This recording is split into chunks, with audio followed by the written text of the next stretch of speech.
Know if he got the virus from her, she got it from him, or neither one. A request by news media to unseal documents in the woman's suit were partially fulfilled today by a federal judge, but he refused to reveal her name, citing possible harm to the woman's 4-year-old daughter. A federal judge in Los Angeles has blocked the U.S. Navy from discharging a homosexual sailor. The judge ordered the Navy to reinstate Keith Meinhold, a specialist in anti-submarine warfare. The 36-year-old sailor disclosed his sexual orientation in a television interview last spring.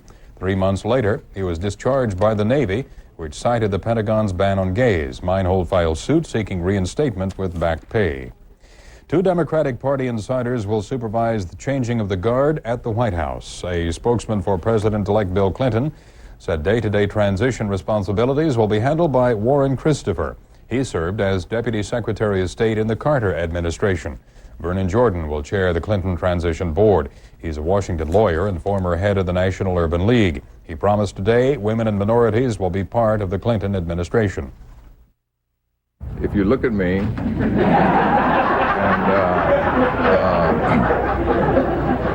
and if you think about my past experience in the Urban League and the United Negro College Fund and in the Civil Rights Movement generally, I think you can rest assured that we will have a diverse transition.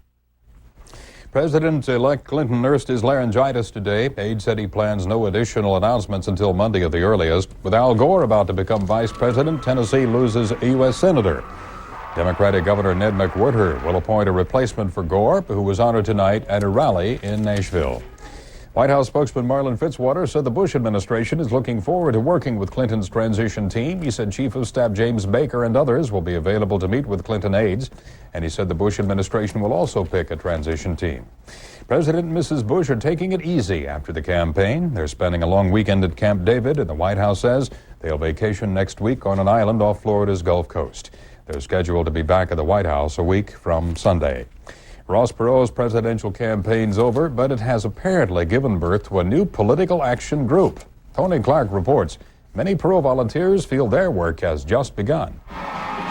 3 days after Ross Perot's third-place showing in the presidential race, the phones in his campaign headquarters are still ringing. Everything is snowballing so quickly for us, and callers want to know what's going to happen next and what they can do to help. Officials say it's a lot like the petition drive all over again. They want to stay involved in United We Stand America. They want to be sure their name, address, and phone number is in a data bank to receive a newsletter to know what's happening with the organization. Clay Mulford, the general counsel to the Perot campaign, is beginning the process of turning the volunteer group into a public interest group. It would be incorporated with offices in all 50 states and paid for by its members.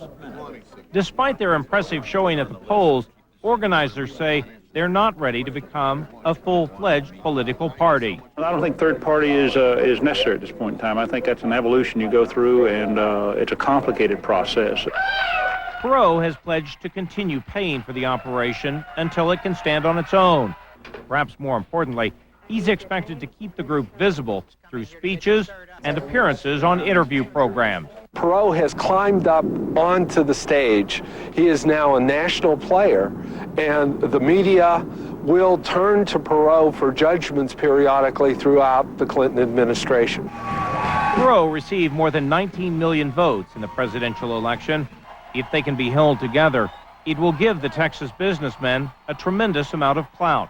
With that clout, Ross Perot can be the grain of sand that irritates the oyster that he often talks about.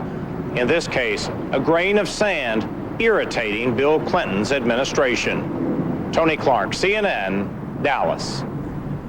Leaders in Europe are trying to dismiss talk of a trade war with the United States, but their actions indicate the threat of an economic conflict is imminent. British Prime Minister John Major held a crisis meeting Friday with the President of the European Commission, demanding that he restart the stalled GATT trade negotiations with Washington. That's General Agreement on Tariffs and Trade. The U.S. is insisting Europe reduce its farm subsidies or face 200% tariffs on certain imports, primarily white wine. The U.S. Agriculture Secretary said the two sides are far from what he calls a fair deal. Technicians at a nuclear reprocessing plant in La Hague, France, have begun the first leg of a controversial voyage. They've sent 15 trucks full of plutonium to the French harbor at Cherbourg, where the cargo will be shipped on to Japan. The convoy will be monitored by the U.S. military, and its route has been kept secret. Another 28 tons of plutonium are scheduled to be shipped to Japan under a $4 billion contract. After World War II, West Germany paid millions of Jewish victims of Nazi persecution, but East Germany refused to make any reparations. Well, now German unification has led to an agreement for East German Jews to be compensated. The World Jewish Congress reports an estimated 50,000 people could be eligible for payments of around $300 a month. A poll of 3,000 Germans reveals some startling attitudes about that country's Nazi past. Nearly a third believe the Nazi era had good points. 64% say there was nothing good about the Hitler regime. Asked if Jews were partly to blame for their persecution, 28% in Western Germany said yes. 26% in the East agreed. Since August, there have been almost daily attacks on immigrants and Jewish monuments in Germany. The former Soviet Republic of Tajikistan is asking Russia to keep its troops in the country to help restore peace between rival factions. The fighting is between government forces and supporters of former communist authorities. Former communist President Rakhmanabiev was ousted in September by a coalition of Islamic and government and democratic forces. The embattled Tajik president has asked Russian troops to help disarm rebels and enforce curfews. Muslim leaders in Bosnia-Herzegovina have temporarily called off a Red Cross evacuation of refugees. About 6,000 refugees are planning to leave Sarajevo this weekend, but Bosnia's military leaders will not allow men between the ages of 18 and 60 to leave under any circumstances. It wants them to stay to defend Sarajevo from Serbian forces. Meantime, the United Nations is examining new reports of alleged wartime atrocities in Bosnia-Herzegovina. Ralph Begleiter has more. Words cannot adequately describe the barbarity of the crimes contained in the latest U.S. report to the United Nations of atrocities in the Balkans War, and pictures are too horrible for television. The report lists hundreds of cases of wanton murder, torture, and abuse of civilians, mostly Muslims. It's intended to push the United Nations toward war crimes prosecutions.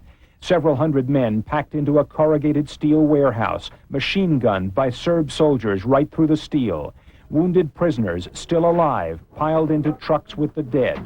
A 30-year-old Muslim forced to carry 700 bodies during his 9-month imprisonment. Others forced to drink motor oil and urine before being castrated, then killed. The United States insists the world is not standing idly by. Sanctions against Belgrade have been installed and tightened. Reports to the UN containing names, dates, and places intended to deter further crimes. Inspectors in camps and grave sites to make it harder for the atrocities to continue. Red Cross access to prison camps is beginning to free thousands of prisoners. But winter is setting in, and observers foresee more death from starvation and cold. There are certainly going to be hardships this winter, and there's certainly going to be deaths this winter. If you're somehow implying that we're responsible for those deaths, I really have to reject that. But the U.S. and others are taking in only a small fraction of those who made it out alive. And there are leaks in Danube River shipping sanctions, and Serb leaders continue to defy a UN no-fly order over Bosnia. Fighting still disrupts convoys and the airlift carrying food and winter supplies, and outsiders acknowledge most of what used to be Muslim Bosnia has been taken over by the Serbs. Ralph Begleiter, CNN at the State Department. Coming up in dollars and cents, unemployment lines are getting shorter. And later, Frank Sinatra, the man, the legend, the miniseries.